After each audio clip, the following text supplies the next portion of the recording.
Hi everybody, and welcome to my Vietnamese notebook flip through. I'm going to show you how I take notes as a beginner so you can see how I structure my notes and what type of content I write and just how I organize a notebook as a beginner in a language. If you understand any Vietnamese, you'll know that the content in here is very, very basic. It's things like nice to meet you, the verbs like to meet, to be happy to meet, things like that. And I used a Korean textbook for this, so most of the translations I'm writing actually is Vietnamese to Korean. The next 2 pages are also from the Korean textbook, and it's just going through the basic pronouns, such as older sister, older brother, younger sister, things like that. Over here, I moved over to taking italki lessons.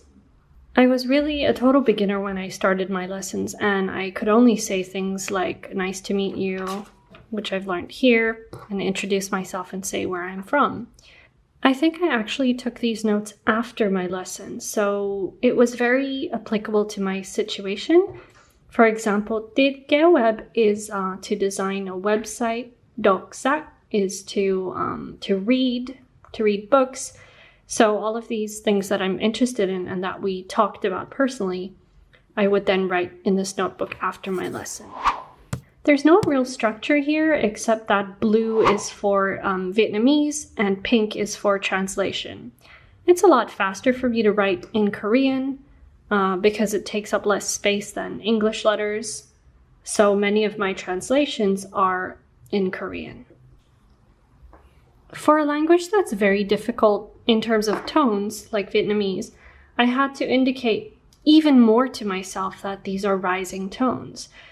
For instance, this diacritic here that goes up, thiết kế web, goes up tones. And I had to draw it with these little arrows for myself just to visualize the sound a lot more, because I found that it was hard for me to remember the tones if I didn't emphasize it so much more. At this point, you might be wondering what these yellow highlights are. This is when I went through my notes the second time, and that is where I just highlighted anything that I still forgot or still needed reminding of after reviewing my notes. My tutor also gave me homework, so not much more to say here except that I wrote the sentences. I had to make some sentences for homework using a specific grammar structure. So even from my first lesson, I was learning grammar structures, like I think it was therefore is what I was learning. Here, I don't really have a color coding system that I'm following. This was just really rough notes from my lesson. And then this was my lesson homework. And at this point, I can't remember what the colors were for either. Over here, I had some homework to write something again, and what I did is just write it in blue and do all of my corrections, especially how I wrote the diacritics. I did all of that in pink. And sometimes if I need to add something long extra in, I'll just draw a star and write it on another line. If you notice my lesson notes are getting messier and messier, that's because I'm just sort of scribbling things during the lesson. And really rough vocabulary words, not a lot of translations, because these are things that I'll hear often in my lesson and just want to note them down to remember, but don't necessarily need to translate. I really don't like learning numbers. In any language, it's very difficult for me because I'm a little dyslexic with numbers. So this was very, very stressful. I had to write down the number and then how you pronounce the number. Here, wow, my tutor really gave me a lot of homework, come to think about it, but I'm very grateful for that. So I think here I just needed to write some sentences. Anything that was new, like a phrase for me, I would underline. So uống cà phê is to drink coffee, and I would underline that as one section. In my 4th lesson, I learned a lot more grammar, and I really just write my lesson notes in any color or any structure I want. You know, words that are really important to me, I might circle, draw little arrows. There's not much more to say as to how I take lesson notes, really. And of course, this is again homework, which I will write in blue and then get my corrections for in pink. Or sometimes I would write the English in blue and write the Vietnamese in pink. It's just easier for me to scan through the content if it's segregated into different colors. Again, more homework and then some really rough lesson notes. Like I said earlier, I just write stuff that I hear in my lessons a lot. So my tutor is older than me, so I call her G, which is like older sister. So instead of me saying in English, okay, the whole time, it's like, okay, G is just like a more natural Vietnamese way of saying okay.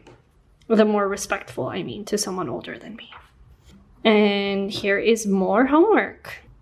I think here I had to listen to audio and then answer questions about it, if I remember correctly. So these were the questions about like, what time does this guy wake up and go to work?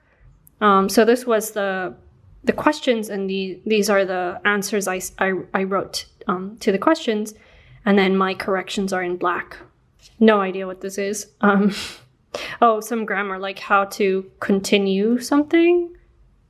Oh, okay, yeah. So when you add dip at the next to a verb, it means to continue doing something. Like đi is to go, so đi tiếp is to continue going, and so forth. And also not really sure what's going on here. Oh, okay, just learning more natural phrases. So cho em is like please give me, versus em muốn is I want, and that's not a very natural way of saying something when you want to order or ask for something. And some differences between words in the northern and southern dialect. I am indeed learning the southern dialect, but it's always good to know which words are actually quite different between the dialects. In terms of structuring notes, again, I try to keep things pretty simple in one color and then translations in another. And anything that is very new to me, I'll circle in another color, especially if it's a grammar point. For example, well, in Korean here it says "에 대해," which means about. So làm YouTube is to watch YouTube about something, something, something. So new grammar structures I will map out here. And I think these pages actually are reviews of the previous pages. So what I'll do sometimes is sit down and go through all of the notes up to a certain point and rewrite things that I still need to learn. So you remember just now I talked about dip, which is to continue. So here I'm just rewriting all of my verbs to continue eating, to continue going, to continue doing. I'll just recap things on different pages. I'm going to go a bit faster because I think we've generally gotten the gist, you know, homework, homework answers, really rough lesson notes. When it's a specific grammar structure, sometimes I'll dedicate an entire page to it and just have lots of example sentences. As you can see, there's really not a lot of English or Korean in the notebook. I try to use as much Vietnamese as I can so that I get used to seeing it over and over. Here I was learning the months of the year and the days of the week. That is a really cute teddy bear. I believe here I had to write a diary entry of what I did that day, so kind of cute and very basic. And I believe my corrections again are just in pink. No idea what this is. It's been over a year. And again, this color just comes from me highlighting my notes to review them. So sometimes I do go over my notes once or twice to review them, but it gets pretty messy at the end. This is like really rough notes about pronunciation during my italki lessons, and maybe some homework again. And that is indeed my whole first Vietnamese notebook as a beginner. Hope you enjoyed the video and see you next time. Bye!